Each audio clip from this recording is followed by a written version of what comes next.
English গ্রামারে parts of speech ব্যাপারটা খুব সহজ, খুব ছোটোবেলা থেকে আমরা পড়ে আসতেছি। আবার এটাই আমাদের বিসিএস, ব্যাংক বা অন্যান্য চাকরির পরীক্ষা বলি, ভর্তির পরীক্ষা বলি, খুব ঝামেলা করে এবং আসেই এই ধরনের জিনিসপত্র। তার মানে ব্যাপারটা খুব সহজ হলেও খুব সহজ না। খুব সহজে এটাকে আয়ত্ত করা যায়, আবার খুব সহজে এটাকে প্রপারলি ম্যানেজ করা যায় না, সেই জন্য খুব খেয়াল রাখতে হবে। তো আমরা তো জানি পার্টস অফ স্পিচের বিভিন্ন প্রকারভেদ, noun, pronoun, adjective, verb, adverb ইত্যাদি ইত্যাদি। যে তিনটা জিনিস বেশি ঝামেলা করে পার্টস অফ স্পিচে, সেটা হলো অবশ্যই সেখানে নাউন থাকবে, সেখানে অ্যাডজেক্টিভ, অ্যাডভার্ব, আর আমাদের এই তিনটে জিনিস আমাদের ইন্টারচেঞ্জ হয় অনেক সময়। নাউন, অ্যাডজেক্টিভ, অ্যাডভার্ব, এগুলো জিনিস অনেক সময় চেনা যায় না বিভিন্ন জায়গায়। এই তিনটে জিনিস বেশি ঝামেলা করে। আর তার সাথে তো আমাদের একেবারে খুব ভাইটাল একটা জিনিস হলো ভার্ব পার্টস অফ স্পিচের। তো এই চারটা জিনিসকে মোটামুটি ম্যানেজ করতে হবে বেশি ভালোভাবে। প্রিপোজিশনের কথা আর নাই বলি, কারণ অ্যাপ্রোপ্রিয়েট প্রিপোজিশন বা প্রিপোজিশনের ব্যবহার সেটা অনেক ব্যাপকতা বেশি এবং অনেক ধরনের জিনিস সেখানে জড়িত। সেখানে আপনাকে আইডেন্টিফাই করা না, সেখানে বরং কোনটা অ্যাপ্রোপ্রিয়েটলি বসবে সেটা আলাদা হিসাব, এটা আরেকটা জগৎ। কিন্তু আমাদের এই যে আইডেন্টিফাই করতে গিয়ে কোনটা নাউন, কোনটা অ্যাডজেক্টিভ, কোনটা অ্যাডভার্ব, কোনটা ভার্ব, এই ধরনের জিনিসগুলো সমস্যা হয়। কখনো দেখা যায় যে সে দেখতে ভার্বের মতো কিন্তু সে ভার্ব না, আবার দেখতে নাউনের মতো কিন্তু সে নাউন না, ভার্ব হয়ে বসে আছে। দেখতে অ্যাডভার্বের মতো কিন্তু আসলে অ্যাডভার্ব না, সে অ্যাডজেক্টিভ। আবার দেখতে অ্যাডজেক্টিভের মতো কিন্তু সে আসলে অ্যাডভার্ব হয়ে বসে আছে, এরকম অনেক সময় হয়।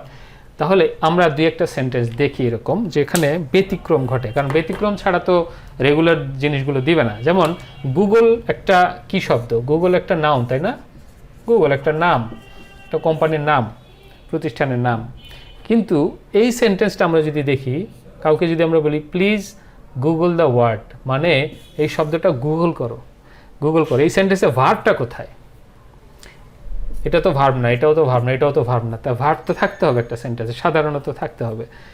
ভার্ব ছাড়া তো সেন্টেন্স হচ্ছে না। তো কোনো ব্যতিক্রমের এখানে বালাই নাই। তো গুগল এইটাই হলো আমাদের ভার্ব, মানে গুগল করা, গুগলে খোঁজার যে কাজটা, যে অ্যাকশনটা, এটাই আমরা গুগল এত বড় কোম্পানি এবং গুগল শব্দটা এত বেশি প্রচলিত যে গুগল খোঁজার অর্থটাকে আমরা গুগল করা বানিয়ে দিয়েছি, যে গুগল করো। এই জন্য গুগল শব্দটা এখানে ভার্ব আকারে ব্যবহৃত হচ্ছে। আমাদের খুব কমন একটা শব্দ হলো ওয়াটার, যেটা আমরা অনেক সময় এক্সাম্পলে দিই। এটা না দিলেও এটা আমরা অনেকেই জানি, মুখস্থ হয়ে যাওয়ার মতো অনেকের অবশ্য, কিন্তু আমাদেরকে একটু কম্পেয়ার করে বুঝতে হবে।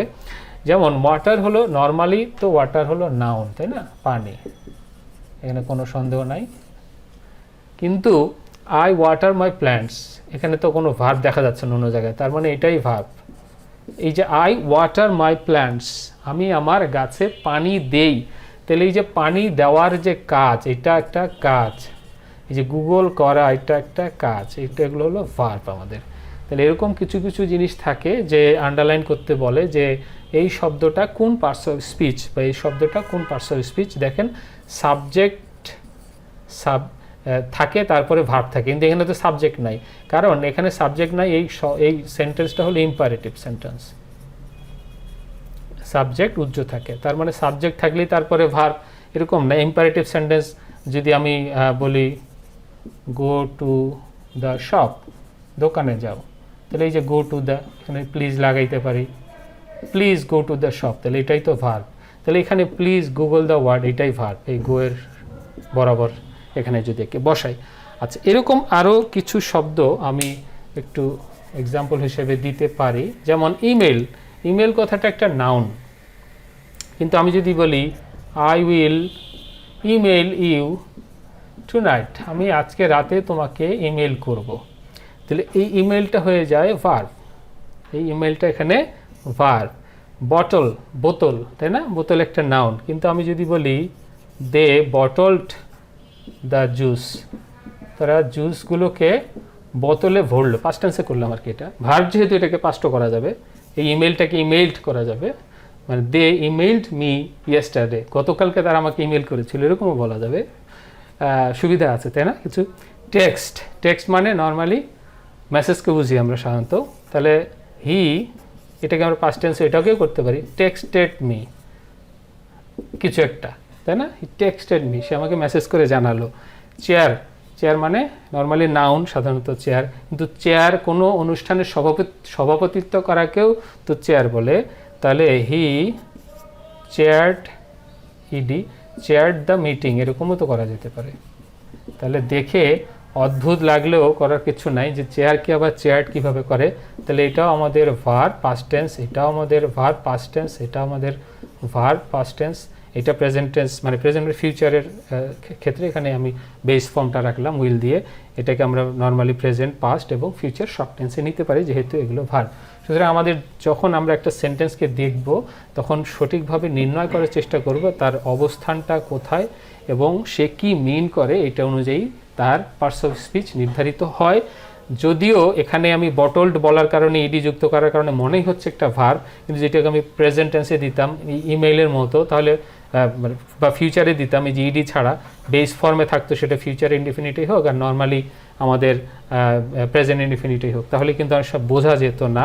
এটার মতো গুগলের মতো, গুগলটাকে তো চেঞ্জ করা হয়নি কোনো টেন্সের, সুতরাং এই ওয়াটারের মতো ওয়াটারের কোনো পরিবর্তন আসে নাই।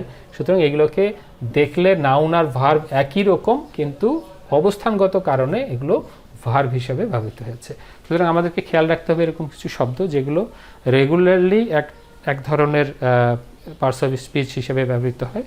নাউন হতে পারে, প্রোনাউন হতে পারে, অ্যাডভার্ব হতে পারে, অ্যাডজেক্টিভ হতে পারে, কিন্তু ব্যবহারের ক্ষেত্রে এগুলোর চরিত্র চেঞ্জ হয়ে যায় অবস্থানের কারণে, মিনিংয়ের কারণে এগুলো অন্য রূপ ধারণ করে।